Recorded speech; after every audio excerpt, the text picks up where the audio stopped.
Imagine a village, far from the chaos of cities, a place where nights were usually quiet, broken only by the soft chirping of crickets and the occasional bark of a stray dog. Life here moved slowly, predictably, wrapped in the comfort of routine. But on one particular night, everything changed. Without warning, the sky above that remote settlement turned a deep, unnatural crimson. At first, a few villagers thought it was the glow of a distant fire, perhaps a forest blaze or an accident in the fields. But as the minutes passed, the red deepened, spreading across the heavens like spilled blood staining the clouds. Soon, the night was brighter than day, but bathed in a color that seemed alive, unnatural, and hostile. Children were the first to notice. They tugged at their mother's sleeves, pointing upward, their eyes wide with fear.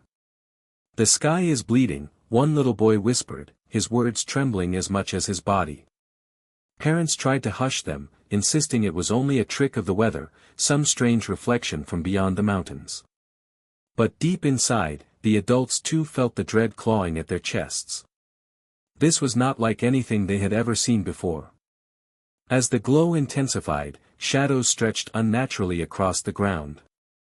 Houses seemed warped under the red haze, trees looked like dark twisted shapes reaching desperately into the heavens. Livestock began to panic, goats broke their tethers, dogs howled as if sensing something their owners could not. Horses refused to be still, stamping the earth in terror, their eyes rolling wildly. For centuries, villagers had trusted the instincts of animals. And tonight, those instincts screamed of danger. Then came the sound. Low at first, like a distant hum. It grew steadily louder, vibrating through the very earth, as though the ground itself was groaning. Windows rattled, clay pots cracked, and people clutched their ears in pain. Some swore the noise carried voices, distorted cries, wails, or whispers. Others claimed it was the sound of something massive moving above the clouds, hidden within the red glow. Fear spread like wildfire. One family after another began pouring into the dirt streets. Mothers clutched their infants close, fathers shouted for everyone to gather, old men prayed loudly, calling on gods they hadn't spoken to in years. The air was thick with panic. People pointed at the sky, shouting warnings, though no one could agree on what they saw. Some claimed figures were descending, dark shapes moving through the crimson veil. Others swore the light itself was burning their skin. Soon, chaos consumed the entire settlement. People began running, stumbling in every direction. Belongings were abandoned. Meals were left unfinished. In homes, doors slammed open as if the wind itself was urging people out. Neighbors shouted for one another, but their voices were drowned by screams. Children cried as families scrambled to flee, their tiny hands gripping tightly to parents who had no plan, no destination, only the instinct to escape. And then, silence broke into hysteria. Someone shouted that fire had erupted at the far edge of the village. Another screamed that the red was coming down. Panic became unbearable. People trampled over one another in their rush to escape, scattering into the surrounding fields and forests. For generations, these villagers had stayed rooted in one place, tied to their homes and ancestors' land. But in a single night, centuries of tradition were shattered by terror. By midnight, the village lay almost empty. Smoke from overturned lanterns mixed with the red haze above, creating a scene that looked apocalyptic, like the end of the world had chosen this forgotten place as its beginning. Only a few stragglers remained, the elderly who couldn't move fast enough, or those paralyzed by disbelief, refusing to leave their homes no matter what the sky looked like. For them, the night stretched unbearably long. What happened to those few souls has never been fully explained. Some say they too vanished without a trace. Others insist their screams were heard echoing across the hills long after the last families had fled. By dawn, the red glow finally began to fade. The sky returned to its ordinary pale gray, and the sun rose as if nothing had ever happened. But the village did not return to normal. Homes stood silent, doors wide open, cooking fires still smoldering. Fields were left untended, animals roamed without care, and yet, not a single villager was seen again that morning. The place was abandoned, as though life itself had been snuffed out overnight. And yet, the mystery of that night, the sky that turned red, the sound that shook the earth, the people who ran in terror, was only the beginning. Because what the villagers didn't know, what none of them could have imagined, was that the nightmare had only just begun.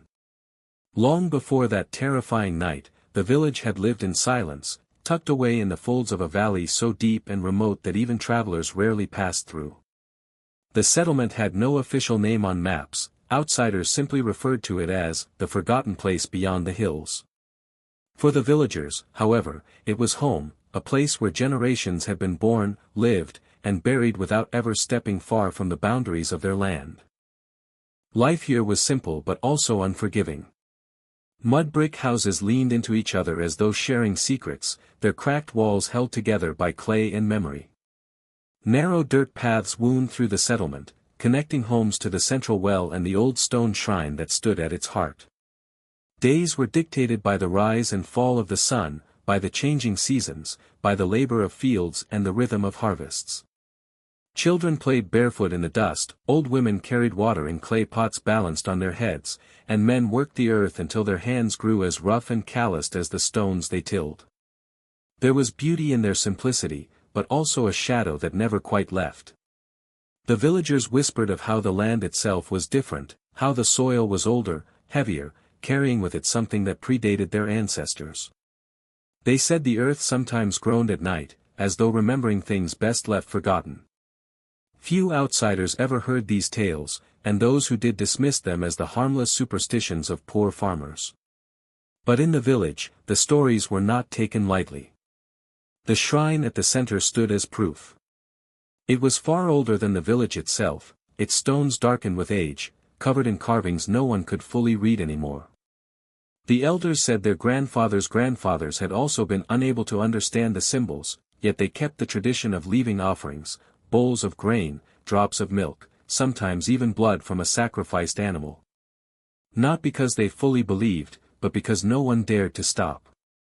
In the minds of the villagers, some rituals were less about faith and more about survival. At night, when oil lamps flickered and the air filled with the smell of burning wood, stories were told. Tales of the red wind that once swept across the valley, of voices that drifted in from the forests, of shapes seen moving in the fields when the moon was high. Children listened wide-eyed, hiding under thin blankets, while adults lowered their voices and swore these were warnings, reminders that the village was a place where the world of the living brushed dangerously close to something else. It wasn't just stories, though. There had been strange happenings for as long as anyone could remember. A man once went missing in broad daylight, leaving only his footprints that stopped in the middle of a field. A newborn was found to speak a single word before ever learning to crawl, then fell silent forever. A flock of birds once dropped dead from the sky, landing in the square all at once, their bodies smoking as though scorched by invisible fire. The villagers endured these things quietly, telling themselves they were rare accidents, signs that came and went, and that as long as they followed the old rules, they were safe. But the outside world had long forgotten them. There were no roads leading directly into the valley, no merchants eager to travel so far for so little gain. Once every few months, a trader might pass through, carrying salt or cloth in exchange for grain and livestock. He would always leave quickly, uneasy under the weight of the villagers' stares. It was as if even strangers could feel the heaviness of the land. For the villagers, the isolation bred not only superstition, but suspicion. Outsiders were rarely trusted, and even among themselves, neighbors often eyed one another with caution. Quarrels over land or water rights sometimes escalated into feuds that lasted years. Yet, despite these divisions, they were bound together by something greater, the shared knowledge that they lived in a place where anything could happen. And if something terrible ever came, it would come for all of them. That knowledge carried through generations like an unspoken law. Parents warned their children never to wander alone at night, never to play near the shrine after dark, never to whistle at the moon, an oddly specific rule that no one explained, yet everyone obeyed. There were countless rules like these, little customs stitched into the daily life of the village, and though no one could say exactly why, breaking them was seen as dangerous. It was a fragile peace, balanced on fear and habit. And for years, it held. The villagers worked, lived, and died under the watchful gaze of the hills and the old shrine. Nothing too terrible happened, at least nothing worse than what had already been endured. But beneath the surface, unease never fully went away. They prayed not because they were devout, but because they were afraid. They clung to their traditions not because they understood them, but because letting go felt like tempting fate. And so, when the first whispers came, that the land was cursed, that the old stories spoke of blood in the sky, that their valley had been chosen for something darker, most dismissed them. Just more old tales, they said. But somewhere deep down, every villager felt it, a tension that never loosened, a silence that was always waiting to break. They lived their lives pretending not to see it, pretending their valley was just another patch of earth. Yet, all the while, the weight of history pressed down on them, suffocating, warning. The shrine stood, the rules persisted, and the hills seemed to loom taller with each passing season. Until the night came when the warnings turned real, and the sky itself bled red. In the days leading up to that night, the village did not suddenly collapse into chaos. Terror crept in slowly, silently, like a shadow lengthening across the land. At first, no one spoke of it aloud. But everyone felt it, a shift, subtle and unnerving, in the rhythm of their daily lives. It began with the animals. Goats that usually grazed peacefully refused to leave their pens, bleating endlessly as if warning of something unseen. Cows produced sour milk, thick and bitter, while chickens laid eggs streaked with crimson veins in their shells. Farmers muttered that it was nothing more than disease, a passing blight, but their voices lacked conviction. They had lived with livestock all their lives, and they knew the difference between sickness and fear. These animals were not sick. They were terrified. The dogs were the worst. They howled through the nights, refusing to be comforted, snapping at shadows, scratching desperately at doors as if trying to claw their way inside. One night, a black dog belonging to the village elder was found dead in the street, its body twisted unnaturally, eyes wide open, mouth frozen in a snarl. No wounds, no blood, just, wrong. The villagers buried it quickly, without ceremony. No one wanted to linger near it. Then came the water. The central well, the lifeline of the village, grew temperamental. Buckets that were lowered deep came back up only half filled. Some mornings, the water was muddy, thick with silt. Other days, it was inexplicably warm to the touch, carrying a faint metallic tang. People whispered of poison, of curses, of the earth itself rebelling. Mothers scolded children for playing too close to the well, as though something might crawl out of it when no one was watching. Children, in fact, were the first to speak openly of what they saw. Small voices carried unsettling truths adults refused to admit. "There are people in the fields," one little girl said, her eyes wide and frightened. "Tall people, with no faces." A boy swore he saw lights dancing above the shrine, pale glimmers like lanterns swaying in a windless night. Parents hushed them, telling them it was imagination, but their own eyes betrayed them, darting nervously to the shadows whenever dusk fell. It wasn't only the children. Farmers began noticing figures standing at the edge of the fields, just beyond the rows of crops. At first glance, they looked like neighbors, but when approached, there was no one there. Others claimed they heard voices carried on the wind, not the whispers of gossip, but deep, guttural sounds that seemed to echo from beneath the earth. One evening, as the sun dipped low, an elderly woman named Farida was walking home from the well when she froze mid-step.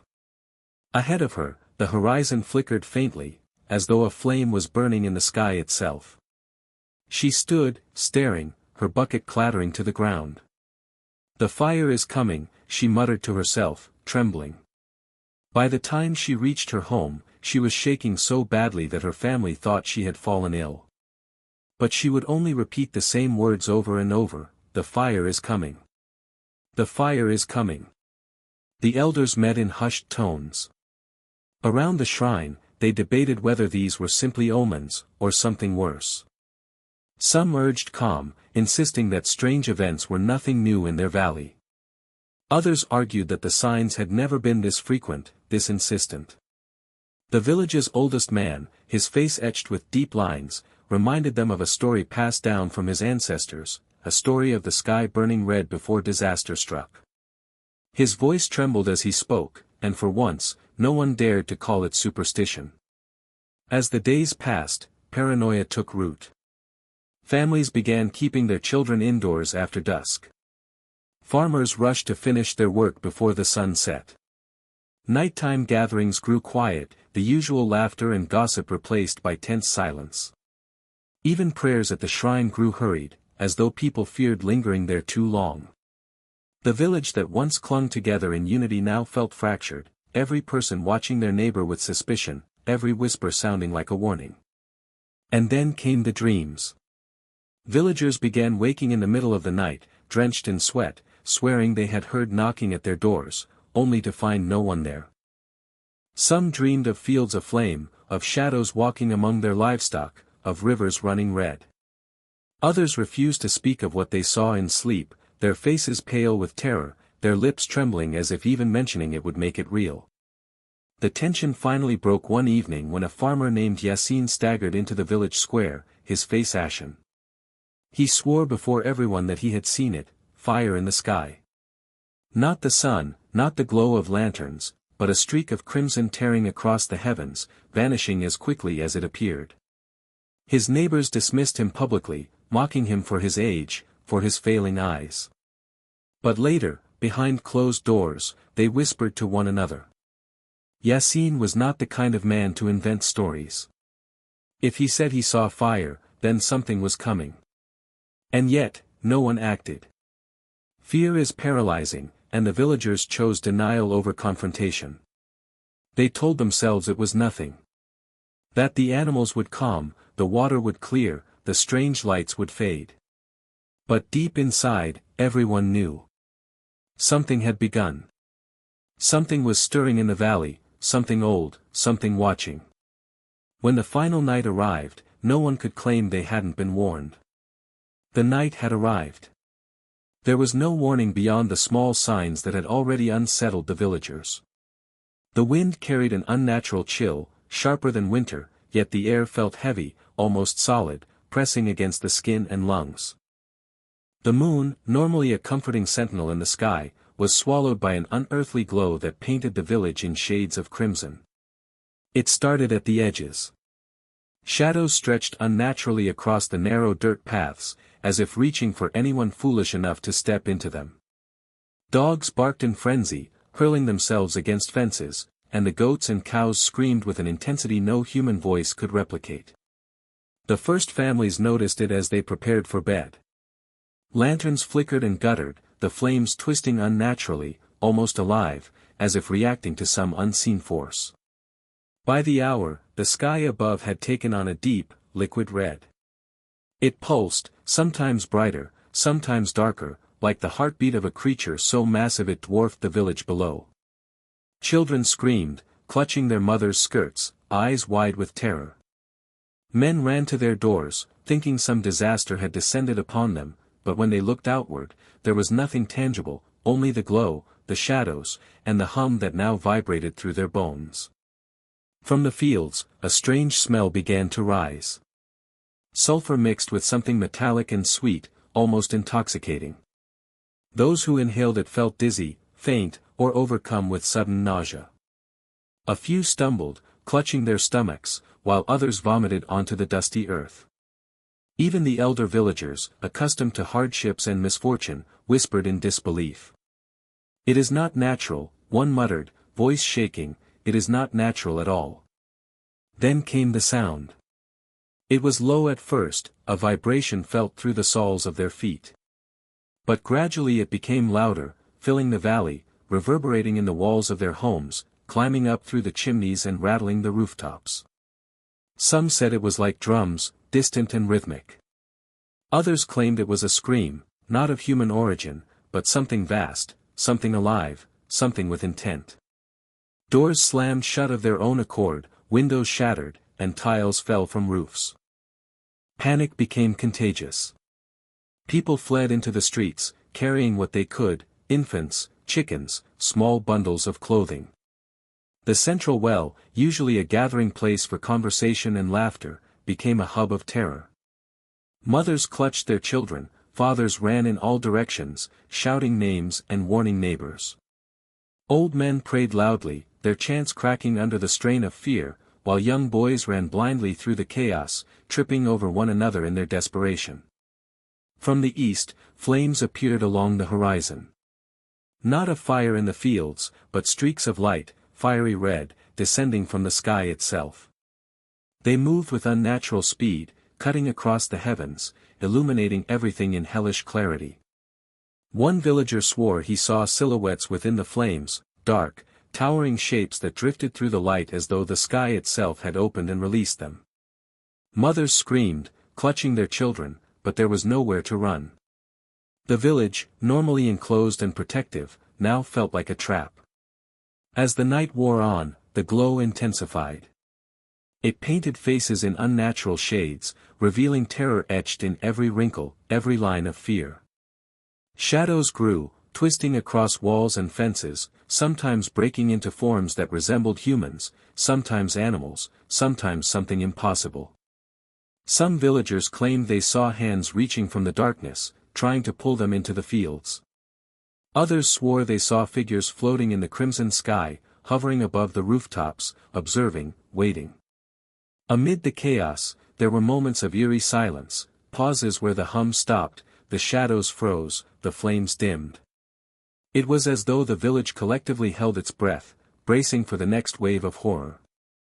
Every blink, every heartbeat, every whispered prayer felt amplified, terrifying in its immediacy. And then the noise would return, louder, more insistent, a reminder that nothing in that night would be ordinary or safe. By midnight, the village had emptied of anyone capable of running. Doors were left ajar, animals abandoned in pens, fires smoldering unattended. Only the elderly, the sick, and those frozen in disbelief remained. Their cries were drowned in the chorus of screaming, barking, howling, a symphony of fear that would echo through memory for generations. And then, as suddenly as it began, the glow started to recede. The pulsing red faded slightly, shadows retreated to their hiding places, and the hum diminished to a low vibration. But the aftermath was worse than the terror itself. Homes were abandoned, meals left unfinished, livestock scattered or dead, and not a single trace of those who had fled could be immediately found. The village stood as a ghostly shell, bathed in the first light of dawn, silent except for the distant cries of the few unable to escape. By sunrise, everything appeared deceptively calm. The red sky had vanished, replaced by the soft gray of morning. But the village was no longer a home, it was a monument to the night that had unfolded. Every door, every path, every familiar landmark bore silent witness to the terror that had visited. And in the hearts of those who survived, and in the whispers of travelers who stumbled upon the scene, a single, terrifying question lingered: what had come from the sky? No one had an answer. Not yet. The morning after the red sky had vanished, silence reigned over the village. It was not the calm of dawn, not the peace of early morning, it was a silence so profound it seemed almost deliberate, as if the earth itself were holding its breath. When outsiders finally arrived, first a wandering traveler, then a group of officials and local lawmen, they could scarcely believe their eyes. Houses stood intact, yet every door was wide open, swaying slightly in the soft breeze. The smell of smoke hung faintly in the air, and overturned lanterns littered the paths like forgotten relics. Inside the homes, the scenes were eerily ordinary, yet impossibly wrong. Meals remained on tables, bread half-sliced, porridge still steaming in clay bowls. Beds were unmade, blankets crumpled, toys and personal belongings scattered as if the residents had simply stepped out for a moment. But there were no footprints leading away from these homes, no signs of the frantic dash one would expect after such a night of terror. The villagers had vanished into thin air, leaving behind their lives as though the world had demanded an immediate sacrifice. The well at the center of the village was the first place the officials investigated. Water trembled in the bucket, reflecting the morning light, but there was no sign of struggle, no evidence of tampering. Only a faint metallic tang lingered on the air, subtle and unsettling. The animals that remained in pens were restless and silent, their eyes wide and unblinking, refusing to eat or move. It was as though even they understood that something unnatural had swept through the valley. Investigators found signs of panic in the smallest details. A child's toy lay atop the floorboards, rolled out of reach of its owner, as if thrown in fright. A chair lay toppled in the doorway, its legs broken. Jars of preserved vegetables were shattered, their contents spilled, but no one remained to clean them up. Each fragment of domestic life told the same story: people had fled in terror, abandoning everything, and yet the scale of the disappearance suggested something far more sinister than mere flight. Then there were the marks on the walls. In one house, soot had been scrawled across the clay surface in jagged letters, spelling words that made the hair stand on the back of anyone's neck. They came from the sky. No one knew who had written it, and there was no way to confirm if it was one person or many, or if it had been left in the panic of the night. Yet the message hung heavy in the air, a grim warning etched into the memory of the village itself. The streets were strewn with remnants of life. Buckets, tools, and cooking implements lay scattered, some toppled, others still balanced precariously, as if abandoned mid-use. A few livestock animals roamed aimlessly, their eyes reflecting confusion and fear. The entire settlement seemed suspended in a moment of time, frozen in the chaos of that fateful night. And yet, in the midst of this eerie stillness, there was no sign of the people who had caused it, no tracks leading into the surrounding hills, no clues hidden in the forest, no signs of struggle beyond the boundaries of the village. Those who dared enter the central shrine found it in particular disarray. Offerings lay overturned, bowls of grain trampled into the dirt. Candles had melted into unrecognizable shapes, and the ancient stones seemed darker, almost blackened, as though absorbing the terror that had washed over the village. One of the investigators, a man of experience who had seen countless natural disasters, stood in silence for long minutes, unable to shake the oppressive weight of the place. "I have seen fires, floods, and war," he murmured, "but nothing like this. Nothing at all." As the day progressed, whispers began to spread among the officials. One of the locals recalled hearing that a few villagers had reportedly attempted to return home that morning, only to find the streets empty, the homes lifeless, as though their families had disappeared from the earth. Another mentioned the animals' behavior. Even hours after the events, dogs refused to approach certain houses, staring at empty doorways with expressions almost human in their intensity. Theories began to form, half-formed and desperate.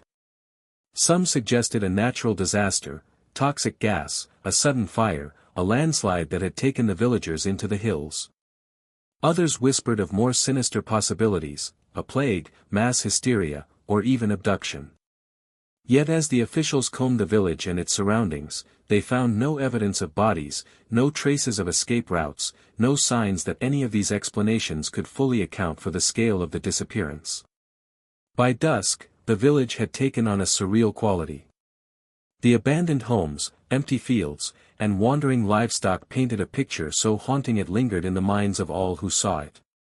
It was not just a village emptied, it was a warning, a record of fear etched into the landscape. Every corner, every doorway, every path seemed to whisper the same thing: the night had passed, but the terror remained. And in the quiet moments, when the wind shifted just so, some claimed they could hear it, faint whispers carried across the valley, echoing from empty houses, cries, warnings, perhaps the last voices of those who had fled. The empty village was no longer just a place on a map, it had become a monument to something unseen, something impossible, and something that defied explanation.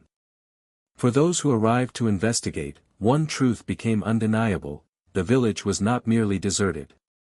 It had been consumed by fear, leaving nothing behind but questions. And among those questions, one loomed larger than any other: where had the villagers gone? The moment the village's story spread beyond the valley, explanations began to emerge, some grounded in reason, others born from the soil of fear and imagination. Locals, those who had never left their homes, whispered of ancient curses, of omens older than memory, stories passed down in hushed tones around flickering fires. These were not tales told for amusement or exaggeration, they were warnings, coded in metaphor and fear, carried across generations like fragile glass. According to the elders, the valley had always been a place of thin boundaries, a place where the world of the living brushed uncomfortably against something older, something unseen. They spoke of the blood-red sky, a harbinger of calamity said to appear once in a generation, signaling that the heavens themselves had grown restless. Some insisted that this was punishment, a reckoning for sins long buried. Others suggested it was a signal, a message to the village, though from whom, or from what, no one could say. One story, older than memory, told of the sky walkers, shadowed beings that descended from the red heavens in times of unrest. According to the legend, they were neither spirit nor animal, but a force that fed on fear and chaos, choosing moments when human emotion had been stretched to its limits. When they appeared, the stories said, the earth trembled, animals fled, and humans vanished, leaving only silence and ash behind. These were tales the villagers had dismissed for centuries as metaphor, yet the events of that night seemed to echo them with uncanny precision. Other folklore spoke of the land that remembers, an ancient spirit tied to the soil, capable of punishing those who transgressed invisible rules. Livestock that died unexpectedly, strange lights in the fields, and sudden illness were interpreted as reminders that the valley was not merely land but a living witness to human deeds. Those who respected it survived, those who ignored its subtle warnings faced consequences too terrible to imagine. By this account, the events of that night were not random, they were the inevitable result of human neglect, fear, or sin. Not everyone, of course, subscribed to such tales. Skeptics, traveling officials, scholars, and even some villagers with exposure to the outside world, insisted on looking for rational explanations. Could it have been a meteor shower, red-hued ash from distant volcanic activity, or a mass hallucination induced by toxic gases rising from the earth? Perhaps a fire had occurred beyond the hills, reflecting off the clouds, amplified by the valley's peculiar geography. Each theory had merit, yet none could account for all the details, the complete disappearance of the villagers, the animal behavior, or the scorch-like marks discovered later on the stone structures. Some turned to religion for explanations. Priests from nearby towns speculated that the crimson sky signified divine wrath, punishment for hidden sins or forgotten pacts. Others suggested apocalyptic prophecy, a celestial warning that humanity was teetering on the edge of destruction. Pilgrims occasionally visited the village years later, seeking insight or attempting to make sense of the unsolved mystery. Yet even the devout left with uneasy silence, disturbed by the evidence of ordinary lives abandoned so abruptly. The interplay between folklore and observation created a tension that still captivates researchers and storytellers alike. When one listens to villagers' accounts, they speak not only of physical phenomena but also of the weight of history and tradition pressing down upon them. In their minds, the events were never purely natural, the valley itself, the sky itself, had agency. And in this context, the red sky was not just light in the heavens, it was judgment, warning, and manifestation of forces beyond comprehension. Interestingly, scholars who examined historical records found parallels in other isolated settlements. Reports of red skies, sudden disappearances, and unexplained panic appeared sporadically across regions, separated by decades or even centuries. Some researchers argue that these were simple coincidences, yet others see a pattern, moments when fear and legend intersected with rare natural phenomena, creating events that would be remembered as both real and terrifying. For the villagers themselves, the line between legend and reality had always been thin. They lived by rituals, ceremonies, and whispered rules, unaware of the logic behind them, yet trusting in their power. Every cracked wall, every scorched stone, every trampled offering was a reminder that ignoring tradition, however small or illogical, could carry consequences. And when the red sky appeared, it seemed to confirm all the tales they had grown up hearing. By blending folklore, superstition, and emerging observation, the story of the village became layered, almost cinematic in its complexity. Outsiders wondered whether it was a natural disaster, a supernatural intervention, or a combination of both. The villagers, however, understood it differently. The valley had remembered, and it had acted. What happened that night could never be fully explained, not by science, not by legend, and certainly not by human imagination alone. And yet, the tale of the red sky did not end there.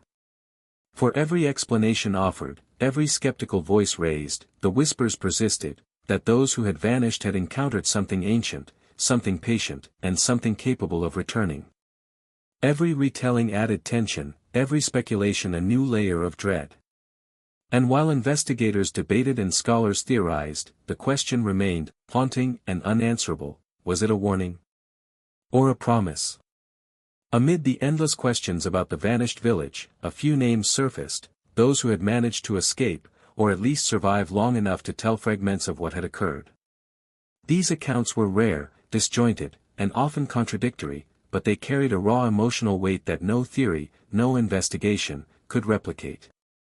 They were not merely eyewitnesses, they were witnesses of terror, narrators of an event that seemed almost impossible.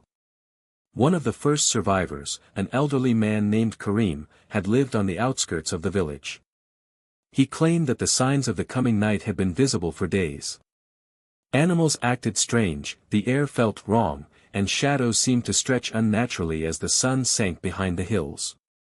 But when the red glow finally consumed the sky, Karim said he had been paralyzed by fear, unable to move, unable to think. It wasn't fire, he said in a trembling voice decades later. It wasn't lightning. It was alive. Watching us. Karim's escape was not straightforward. He described stumbling through the chaos, clutching his wife's hand as they dodged neighbors fleeing in every direction. Some villagers screamed, others simply froze, staring at the sky as though mesmerized by something that should not exist. Karim swore that shadows moved independently of their owners, detaching from bodies to pursue anyone brave or foolish enough to remain on the streets. He fled into the fields, only emerging hours later, confused, disoriented, and haunted by voices he could not place. Then there was Amara, a young girl at the time, whose family had lived near the central shrine. Her recollection was fragmented, interspersed with sobs and long silences. She described figures with glowing eyes, hovering over the rooftops, their forms shifting between human and something else entirely. She remembered her mother screaming as the shapes reached down toward the streets, reaching for children and elders alike. Amara's father had dragged her into the barn, hiding under straw bales, but she said they could hear the whispers, voices distorted, echoing through the walls, speaking in a language that seemed both foreign and familiar. Other survivors spoke of the red sky as if it were a living entity. A man named Yusuf recounted hearing it, breathing, pulsing, expanding and contracting over the valley like a lung filled with fire. He claimed the glow would intensify when someone panicked, and diminish when someone tried to remain calm, as if feeding on fear itself. Yusuf's story was dismissed by many, even among other survivors, as the ravings of a traumatized mind, yet he had endured what no one else could explain, and he insisted every word was true. Perhaps the most chilling account came from Layla, a woman who had been tending to her sick grandmother when the night fell.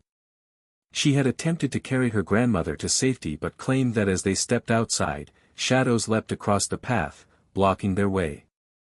She spoke of hands that emerged from darkness, cold as ice, gripping at her clothes, her hair, even her skin. In desperation, she had abandoned her grandmother and run. Layla's voice shook even decades later as she recounted the guilt, the shame, and the relentless fear that had followed her ever since. Across these testimonies, a pattern emerged: the survivors remembered not just the physical chaos, but the psychological onslaught.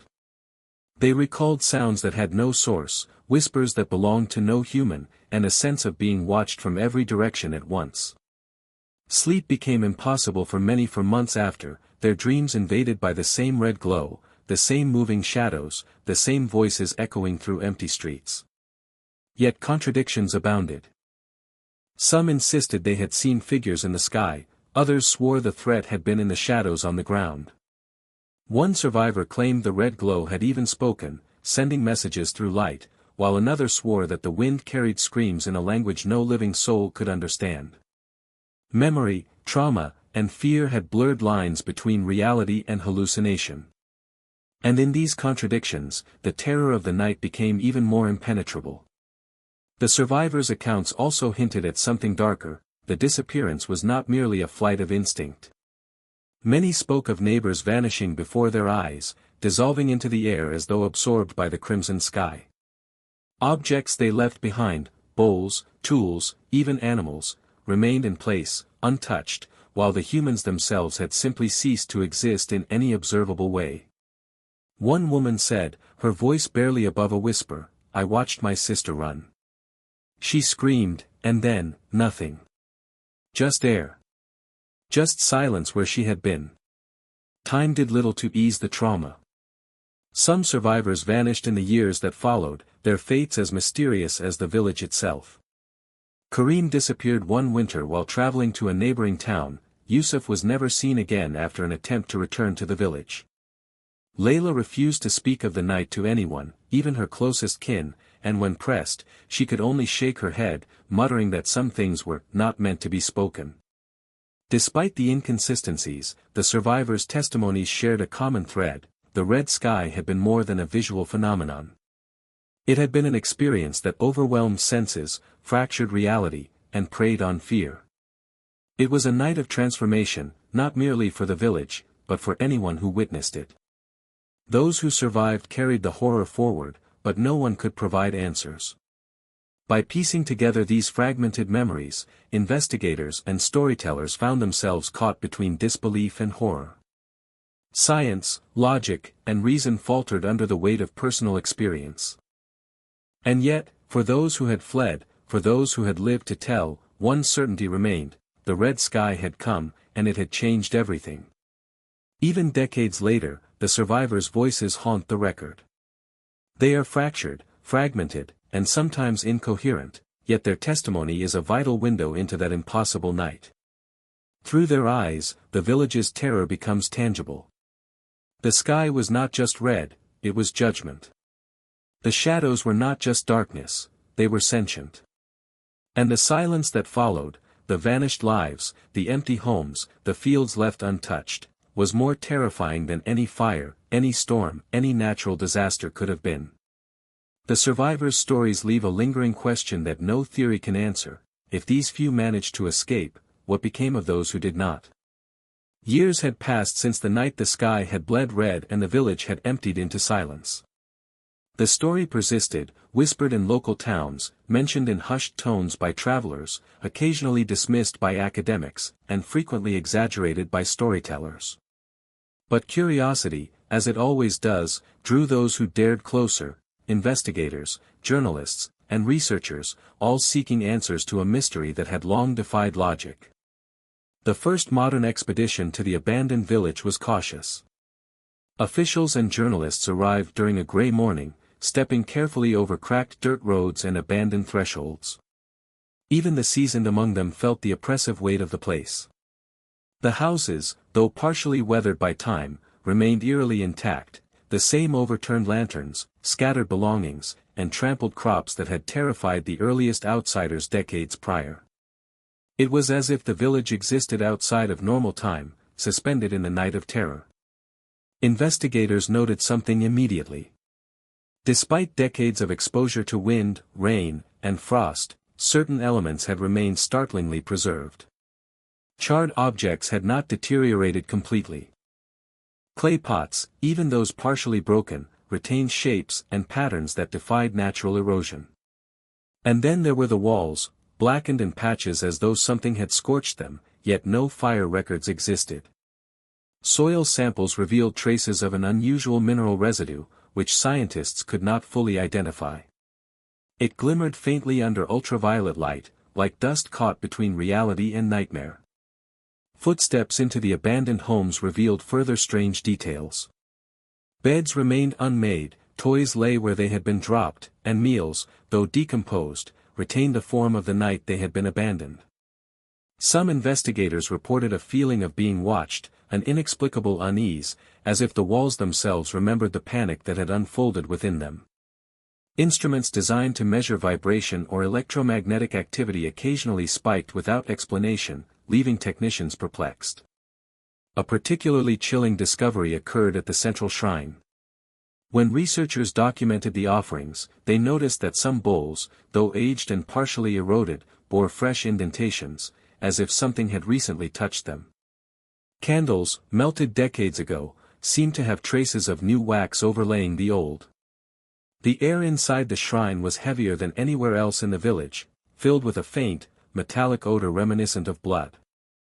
Local guides refused to enter, insisting that the shrine itself was a threshold, a place where humans were not meant to linger. Journals and records from earlier investigations added another layer of complexity. Photos taken shortly after the disappearance showed strange anomalies in the sky, not simple light effects, but streaks of red that seemed to form patterns, almost deliberate, across clouds. Later film analysis, using modern technology, revealed fleeting shadows moving across rooftops and through empty streets. Some researchers suggested these were optical illusions, artifacts of film degradation. Others were less confident, admitting that the images were disturbing enough to defy conventional explanation. Interviews with remaining witnesses provided further context. Survivors, though aged and traumatized, described the red sky with consistent details, the pulsing glow, the whispering voices, the figures both above and below the horizon. Investigators began to piece together a chronology of events, cross-referencing these testimonies with environmental anomalies and folklore. A pattern emerged: the village's isolation, combined with rare atmospheric conditions and perhaps some unknown phenomenon, had created an event of unparalleled strangeness. But the mystery deepened. Some investigators discovered that local records had been altered. Maps were missing sections, census records were incomplete, and certain newspaper accounts of the disappearance had been censored or disappeared entirely. Theories emerged of cover-ups, perhaps by local authorities, religious institutions, or others who had knowledge of the event's implications. But no concrete evidence existed to prove interference, leaving researchers with only suspicion and the sense that the full truth had been deliberately hidden. Explorers also noted the reactions of the animals left behind. Stray dogs and wandering livestock avoided specific parts of the village, particularly the edges of fields where villagers had last been seen. Experts in animal behavior were called in, yet no rational explanation accounted for this avoidance. Every attempt to interact with these animals resulted in heightened agitation, a reminder that the events of that night had left a lasting imprint not just on humans, but on all living creatures in the valley. Perhaps the most disturbing discovery came when investigators examined soil samples along the outskirts of the village. Certain areas revealed traces of substances that defied identification, organic matter that had decomposed in irregular patterns, coupled with mineral deposits not naturally occurring in the region. Combined with slight magnetic anomalies recorded during modern scans, these findings suggested that something extraordinary had occurred, something capable of affecting both the physical and possibly metaphysical environment of the village. Every night spent in the village during modern investigations was a struggle against fear. Cameras occasionally malfunctioned, GPS devices lost signals inexplicably, and ambient audio recordings captured whispers with no apparent source. Many team members reported seeing fleeting shadows at the corner of their eyes, shadows that disappeared when confronted directly. Even the skeptics admitted to feeling an oppressive presence, a sense that the village itself was alive, remembering, and aware. Despite decades of study, the investigators left with more questions than answers. The red sky, the vanished villagers, the altered artifacts, and the enduring fear, none could be fully explained. Each discovery reinforced the sense that the valley was a site where reality had bent, where legend and experience intersected with tangible anomalies. As researchers departed, the village remained unchanged, a frozen testament to a night that defied both science and folklore. And for those who had witnessed or studied the place, a haunting realization emerged: the red sky was not simply a memory, not merely a story to be told. It was a phenomenon that left lasting marks on the earth, the psyche, and the record of human experience, an event that refused to be contained, understood, or forgotten. The valley, they agreed silently, held secrets that might never be revealed. The night that had turned the sky red was not only a historical event, it was a living nightmare, echoing across time, waiting for the next chapter to unfold.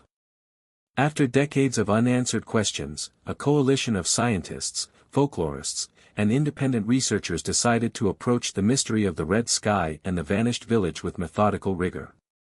They arrived armed with technology, instruments designed to measure anomalies, and a determination to either validate or debunk the events that had haunted generations. Yet, as soon as they entered the valley, it became clear that this investigation would not be simple. The first order of business was environmental analysis. Atmospheric scientists measured air composition, humidity, and wind patterns, searching for anomalies that could explain the red sky.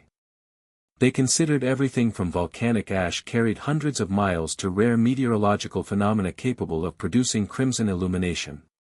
Samples revealed unusual particulate matter, fine dust not native to the region, with a chemical composition that resisted standard classification.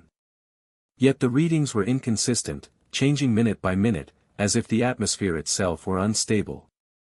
Geologists examined the soil for evidence of seismic activity, landslides, or subterranean events that could account for disturbances in the village.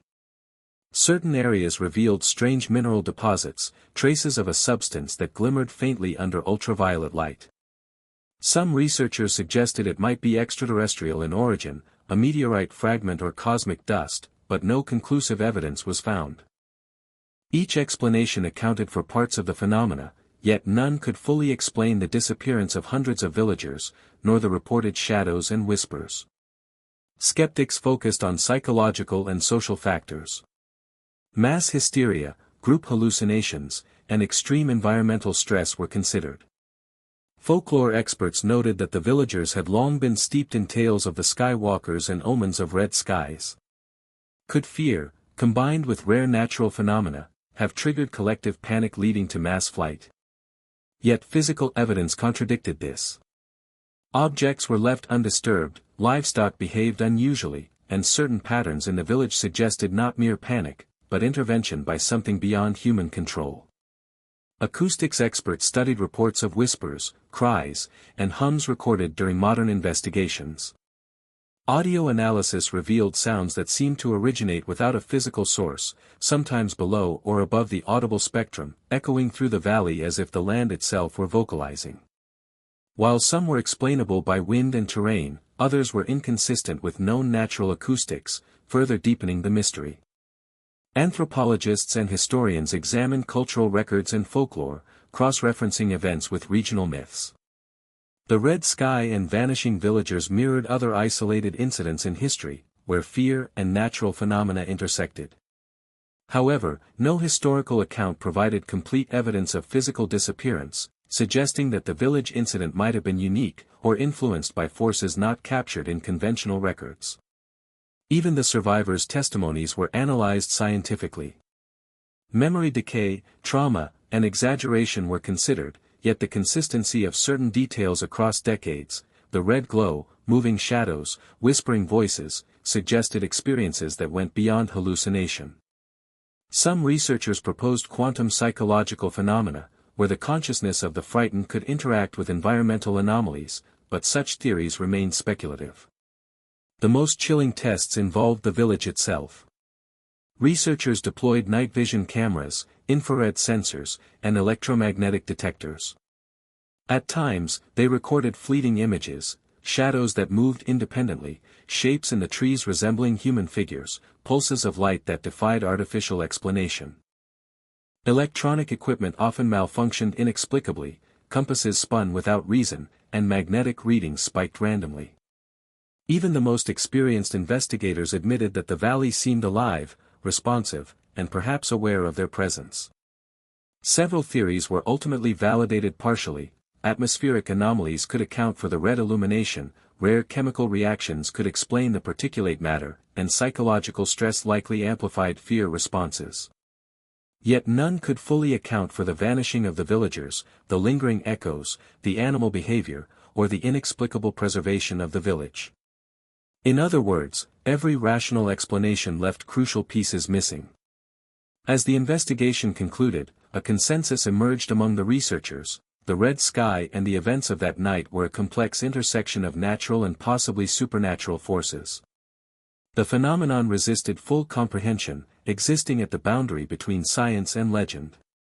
Any attempt to reduce it solely to folklore or logic left an uncomfortable void.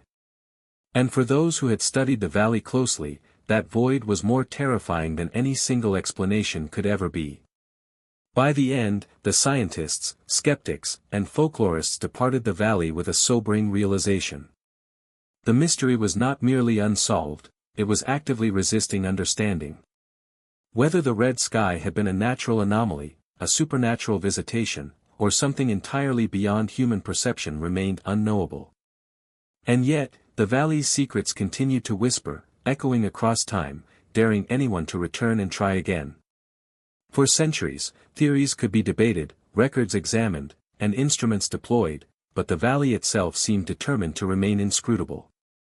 The red sky had not just passed, it had left a permanent scar on the land, the psyche, and human imagination. And in that scar, a haunting certainty lingered: some mysteries, no matter how rigorously tested, refused to yield their truths. As decades passed and modern investigations yielded partial answers, a few final clues began to surface, each one more perplexing than the last. Researchers returning to the valley uncovered subtle anomalies, tiny traces that suggested the village's disappearance was neither random nor wholly explained by science. These fragments, often overlooked in earlier studies, hinted at a deeper, more insidious pattern lurking beneath the surface. One of the first discoveries involved personal artifacts. Clothing, once left behind in the chaos of flight, had shifted position over time, not due to wind or animals, but in ways suggesting deliberate movement. Shoes, small bundles, even household tools were found in the middle of streets or atop rooftops, defying natural explanation. Investigators theorized that some unknown force had interacted with the objects, moving them as if staging a silent tableau of that fateful night. Perhaps more chilling were the faint scorch marks etched across doorways and stone thresholds. Modern chemical analysis revealed residues inconsistent with known fire or volcanic activity. The pattern of the burns suggested intentionality, almost as if the very air had imprinted a warning onto the structures themselves. Even decades later, these marks emitted a faint metallic odor, reminiscent of blood, causing unease among anyone who stepped close. Researchers also focused on subtle alterations to the natural environment. Fields that had once produced crops now bore strange patterns, depressions, faint lines, and slight discolorations. Soil sampling revealed elements not naturally present in the region, distributed in a way that suggested deliberate placement. In one particularly perplexing case, an entire grove of trees had bent slightly inward toward the center of the village, as though bowing in acknowledgement of some unseen presence. The most haunting discoveries, however, were intangible. Instruments deployed to measure electromagnetic activity, ambient sound, and atmospheric pressure repeatedly detected anomalies. Recordings captured faint, low-frequency hums with no discernible source. At night, thermal cameras occasionally revealed heat signatures that appeared human in shape, yet vanished when approached. Investigators struggled to reconcile these readings with the absence of any living beings in the village. A breakthrough came when archival photographs were re-examined using enhanced digital imaging. Images taken shortly after the village was deserted revealed faint, almost imperceptible figures in the sky, tall, dark silhouettes that seemed to hover above rooftops and fields. At first, these were dismissed as photographic artifacts, but multiple images taken from different angles confirmed the presence of the figures. Experts in photo analysis agreed that the phenomena could not be attributed to shadows, lighting errors, or known visual effects. Even stranger were patterns discovered in the stars themselves. Astronomers consulted with the team noted that on the night of the red sky, certain constellations had appeared to shift subtly, forming shapes that mirrored the reports of silhouettes above the village. While this could have been coincidence, the consistency with survivor testimonies suggested something beyond random chance. It was as if the night sky had been actively participating in the events below. Amid these revelations, the survivor accounts gained renewed weight. Survivors consistently described patterns, lights that moved in choreographed arcs, shadows that mirrored human motion, whispers that carried both warning and command. The modern investigations, with their instruments and archival analysis, seem to confirm that what they experienced was neither hallucination nor simple fear, it was interaction with phenomena that existed at the boundary of perception. The final clue came from an unlikely source, local folklore previously dismissed as superstition. Elders recalled an obscure tale of a crimson vigil, a celestial warning that appeared once every generation when human fear reached its zenith. According to the legend, the sky would bleed, shadows would stretch unnaturally, and those who were meant to vanish would do so silently, leaving only traces of their existence behind. When investigators compared this tale to modern findings, scorch marks, shifted objects, spectral images in the sky, the correspondence was chilling. Piecing together all the evidence, a picture emerged. The events of that night were neither fully natural nor entirely mythical. They existed in a liminal space, where human perception, environmental anomaly, and perhaps something beyond comprehension converged. The villagers had been subjected to forces that manipulated both the physical and psychological realms, leaving traces that persisted long after their disappearance. As the sun set over the valley, casting long shadows across the abandoned village, the investigators realized something profound. Every clue, every mark, every photograph and testimony pointed to a central truth: the red sky was not merely a phenomenon to be observed, it was a message, a presence, a force. It had intervened in human affairs with deliberate intent, leaving behind a record that defied full understanding. The valley, once ordinary, had become a monument to this incomprehensible event. And the final revelation, more haunting than any scientific finding or folklore account, was that the night's influence had not ended. Subtle signs, faint anomalies, and the lingering psychological impact on survivors and researchers alike suggested that whatever had descended that night could return. The question remained, would it wait patiently, dormant in the shadows, or was its cycle destined to repeat? By the time investigators departed, the village lay silent under the evening sky. No lights glimmered in windows. No movement stirred in the fields. Yet the evidence, tangible, spectral, and psychological, remained. And for those who studied it closely, the understanding was terrifyingly clear: the red sky had been more than a night of chaos. It had been a reckoning, an event that defied explanation, and a warning that would echo across generations. As the final investigations drew to a close, a somber realization settled over all who had dared to confront the valley. The story of the red sky, the vanished villagers, and the shifting shadows was not a tale that could be neatly wrapped in explanation. It was a living memory, a phantom that defied both science and myth, leaving only fragments of truth scattered across the landscape and human consciousness. Walking through the abandoned streets one last time, investigators noted the silence, profound, absolute, and almost alive. Every doorway, every shattered tool, every abandoned hearth seemed to whisper echoes of that night. It was as though the village itself remembered, each stone and plank saturated with memory. Even the air seemed thicker, carrying a faint metallic tang, reminiscent of fear and blood, binding past and present into an uneasy continuum. Survivors' testimonies, now corroborated by forensic and environmental evidence, gained weight in the minds of all who had observed the valley. The red sky had not been a trick of light, nor a shared hallucination. It had been an event, tangible and terrifying, capable of leaving a lasting mark on the environment, the psyche, and human perception. For those who had fled, life would never return to normal. Dreams were haunted, memories blurred between reality and nightmare, and a persistent unease shadowed every moment of their lives. The valley itself became a symbol, not of what had occurred, but of what might occur. Each trace of scorch mark, displaced object, or spectral recording was a reminder that some forces operate beyond human comprehension. Nature, legend, and perhaps something altogether unknowable had intersected in a night of unparalleled horror, leaving behind a narrative that refused to be fully understood. Yet, despite the fear and uncertainty, there was an undeniable fascination.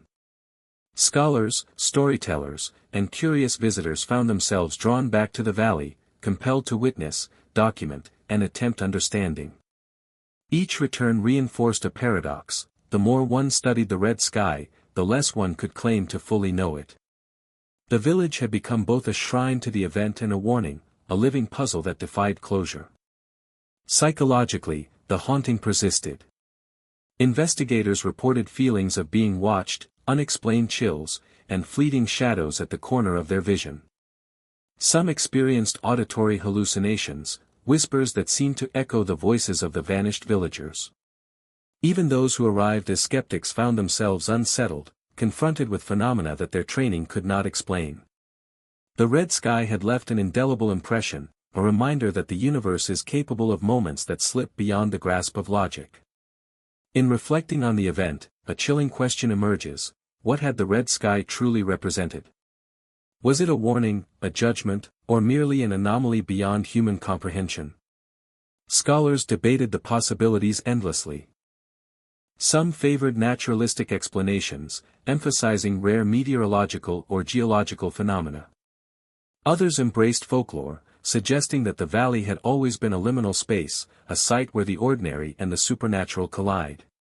Yet neither side could offer certainty. The truth remained tantalizingly out of reach, a ghost on the horizon of understanding. The villagers who vanished remain a silent presence in every retelling. Their homes, their belongings, their very absence, speak louder than words.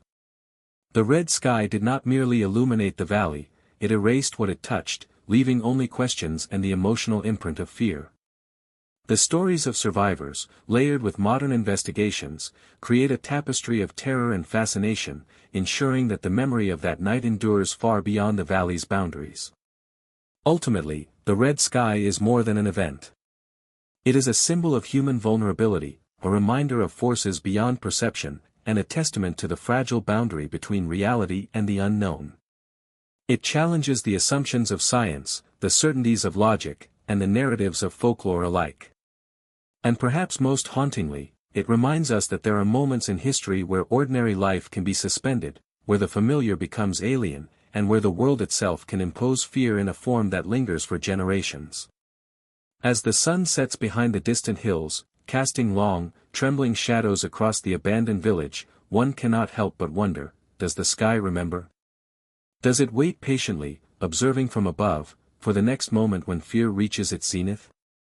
And when it does, will it return in crimson glory, ready to write a new chapter in the annals of terror? For now, the valley stands silent, frozen in memory and fear. But the red sky, and all that it symbolizes, remains ever present, a haunting reminder that some mysteries are not meant to be solved. They are meant to endure, a lingering echo, a shadow in the corner of perception, a story that defies the finality of explanation. And in that enduring uncertainty lies the most profound truth of all: some nights are never truly over.